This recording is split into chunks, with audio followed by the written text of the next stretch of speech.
Hey class, this is Adam Ward. I want to talk to you today about the mass balance for a CSTR, and this will go with Lecture 3 in your textbook, specifically Section 3.1. So, CSTR.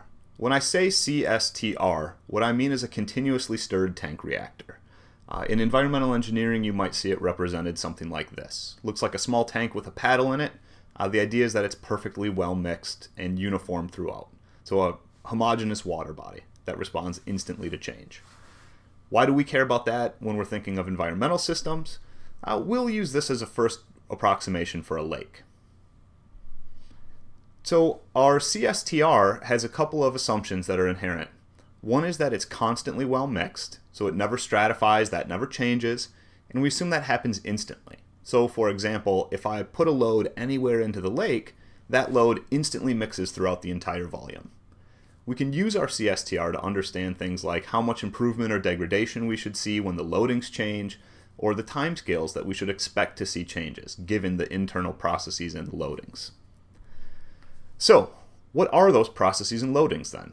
Well, if this is our lake, there are some different things we need to take into account. One of those might be an inflow to our lake or an outflow from our lake. We might have the physical process of settling, chemical or biological processes driving reactions, and lest we forget there may be humans on the landscape contributing both point source and non-point source to the system. So we're going to take a CSTR and work through today how to represent all of these different mechanisms. And in our lecture today, we'll take the non-point, point, and inflow sources and just treat that all as loading in general for today. So, how are we going to do this? Well, we're going to use a simple mass balance approach. And so I've written that on the screen for you in orange. Let's talk through it. So, accumulation in your system. Does it gain mass or does it lose mass? Well, that depends on the ins and the outs, the loading or inputs, and all the different things that could remove mass from your systems. Outflow, settling, reaction. An easy way to think of this is about a bathtub. Accumulation might be the water level. Does the water level go up or down? Well, that depends. If you've got a lot of inputs, like the faucet is turned on, you're probably filling the tub. If the outputs become greater than the inputs, so you're filling the tub slowly, but the drain is open, you're probably losing mass of water. So that's what we're going to keep track of today, but instead of volume of water, we're going to keep track of mass of a given pollutant. So let's deal with the accumulation first. This is a change in mass per change in time. So this is a rate, a mass per time. Excuse me. So first off, how much mass is actually in a CSTR? Right? If we want to know how it changes, we better be able to calculate how much there is. So for this calculation, we can do the volume of the lake times its well-mixed concentration. And I'm going to prove to you that works. So we'll do a volume times concentration over delta T. And one common assumption that we make in this class is that the volume of a lake or pond is relatively constant. So that means that we can pull it outside of that differential term, or outside of the delta, and put it out front. So that puts us to a volume of lake times a change in concentration per a change in time. And if we use an incremental delta T, so we sort of go calculus on this, those deltas, which are finite changes, turn into infinitely small changes or derivatives. So we will represent accumulation in this class with volume times dc divided by dt. What are the units here? You've got a length cubed for volume out front. You've got a length cubed on the bottom as part of the concentration, so that's a mass per length cubed. And then you've got 1 over time. When you cancel out your units, as I've done in red, you end up with mass per time, or what we wanted in the first place to describe accumulation. So let's take a look at the rest of the processes in our model. Let's deal with loading. We're going to describe loading to our system as a mass rate. Right? So that's a capital W, that's a mass per time. So for inflow, how can we get a mass per time? What we'll use in this class is typically the flow rate in, so Q, that's a volumetric flow rate of water, multiplied by the inflow concentration, C in. So for inflows, Q in, C in. How about point sources? Well, we could represent that a few ways. You might just be given a mass loading rate. For example, a wastewater treatment plant discharges 10 pounds per hour of something. Or you might be given a flow and a concentration from a point source. You're equipped to deal with either of those. And non-point sources might be the same way. One new trick that we'll add here is using a mass flux. And so you'll remember capital J from our previous lecture. That's a mass per time per area. And so we'll multiply that by the area of the lake itself. So how do we deal with loading? All of these have units of mass per time. We can simply add them together, and our loading is W. So we need a mass per time. Good. Now we can describe loading. Let's look at a few other processes. Outflow, very similar to inflow. If our lake isn't filling up or emptying, that must mean that the inflowing water displaces an equal volume of outflowing water. Again, think of your bathtub. Right? If you constantly leave the faucet on, but the bath level won't change, you must have a drain open, and what comes in is perfectly balanced by what goes out.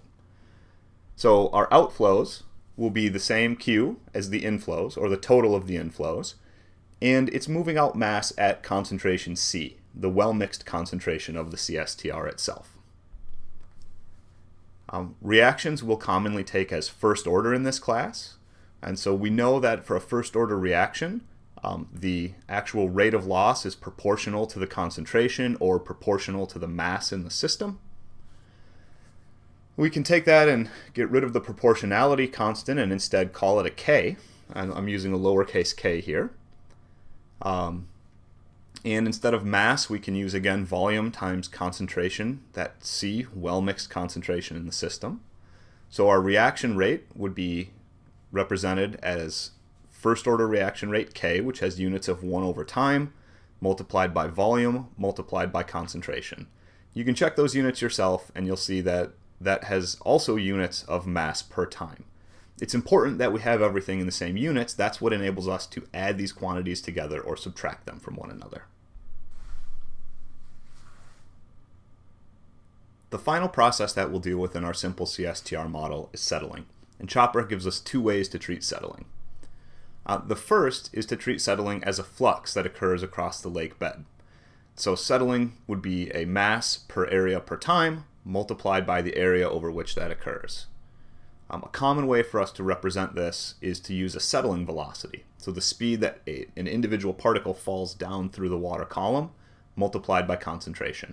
Again, you can check out the units for yourself and confirm that this works. And where do we get the area that settling occurs over? We typically assume that it occurs over the lake's surface area. That's not perfect, but it's a pretty good approximation. The second way that we have to treat settling is as a first order reaction rate. We've already done a first order reaction rate on the previous slide. So we can represent settling as a K sub S, so a rate constant that describes settling, multiplied by a volume, multiplied by concentration. You've seen that already. And so if both of those solutions work, I can set the first equal to the second. And what you can prove to yourself is some equivalency here. So I take those equations, I divide both sides by V, and I can recognize that the volume of the lake might be described as an area, A sub S, times the average depth of the lake, H, and these follow the variable names in your textbook. And so what we have now is a way to represent settling that lets us translate. So if you're given a settling velocity, but you prefer to work it as a first order reaction, you can translate that into an effective K sub S. If you're given an effective rate and a settling velocity, you could calculate the average depth of the lake. So there's some little mathematical tricks you can do here so that you can deal with settling in either way.